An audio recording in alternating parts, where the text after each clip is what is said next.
বৰপথাৰ থানা নাগৰিক সমিতিৰ উদ্যোগত 10 দিনীয়া কৰ্মশালাৰ সফল সমাপ্তি। গাছ দুৰ্গাবাৰীৰ মহাপ্ৰভু জগন্নাথ প্ৰেক্ষাগৃহত বৰপথাৰ থানা নাগৰিক সমিতিৰ উদ্যোগত এপিএছচি, ইউপিএছচি তথা বিভিন্ন প্ৰতিযোগিতা আৰু দক্ষতা বিকাশৰ পৰীক্ষাৰ 10 দিনীয়া কৰ্মশালাৰ বুধবাৰে সফল সমাপ্তি হয়। প্ৰতিযোগিতামূলক পৰীক্ষাত অৱতীৰ্ণ হবলৈ হলে দৈনিক বাতৰি কাকত আলোচনী পঢ়াটো অতি প্ৰয়োজনীয়। বৰ্তমান সময়ত নৱপ্ৰজন্মৰ মাজত বাতৰি কাকত আলোচনী পঢ়াৰ প্ৰৱণতা হ্ৰাস পোৱাত উদ্বেগ প্ৰকাশ কৰি পাৰ্থ বৰুৱাই বুধবাৰে সামৰণি অনুষ্ঠানত ভাগ লয়। 10 দিনীয়া প্ৰশিক্ষণৰ সামৰণি অনুষ্ঠানত উপস্থিত থাকি নিজৰ ভাষণ প্ৰদানেৰে উপস্থিত ছাত্ৰ-ছাত্ৰীসকলক অনুপ্ৰাণিত কৰি তোলে অসমৰ বিশিষ্ট সুবক্তাগৰাকীয়ে। সৰুপথাৰ সমজিলাৰ উপৰি সমীপৱৰ্তী কাৰ্বি আংলং জিলাৰ বিভিন্ন স্থানৰ লগতে যোৰহাট, গোলাঘাট আদিৰ পৰা অহা প্ৰায় 200ৰো অধিক ছাত্ৰ-ছাত্ৰীৰ উপস্থিতিত অনুষ্ঠিত হোৱা এপিএছচি আৰু ইউপিএছচিৰ লগতে দক্ষতা বিকাশ তথা প্ৰতিযোগিতামূলক পৰীক্ষাৰ বাবে 10 দিনৰ বাবে অনুষ্ঠিত হোৱা শিবিৰটোত অসমৰ বহু কেইখন আগশাৰীৰ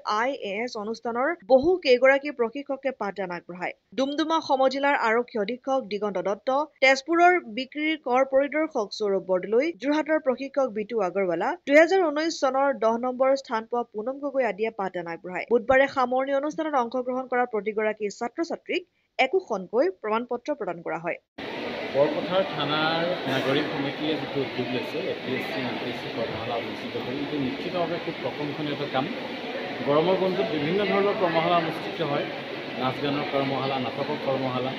কিন্তু এই এপিএছচি, ইউপিএছচি বিষয়টোক লৈও যে কৰ্মশালা পাতিব পাৰি এই কথাটো হয়তো অসমৰ বিভিন্ন ঠাইৰ যিসকল উদ্যোক্তাসকলৰ মনলৈ অহা নাছিল আৰু সেইবাবে বৰপথাৰ থানাৰ নাগৰিক সমিতিক মই ধন্যবাদ জ্ঞাপন কৰিছোঁ যে খুব কামৰ এটা বিষয় তেওঁলোকে কৰ্মশালাৰ বিষয় হিচাপে লৈছে আৰু কেৱল বৰপথাৰ অঞ্চল বুলিয়েই নহয়, ইয়াৰ আশে পাশে থকা বিভিন্ন অঞ্চলৰ ছাত্ৰ ছাত্ৰীসকলৰ নিশ্চিতভাৱে এই কৰ্মশালাৰ পৰা উপকৃত হ'ব।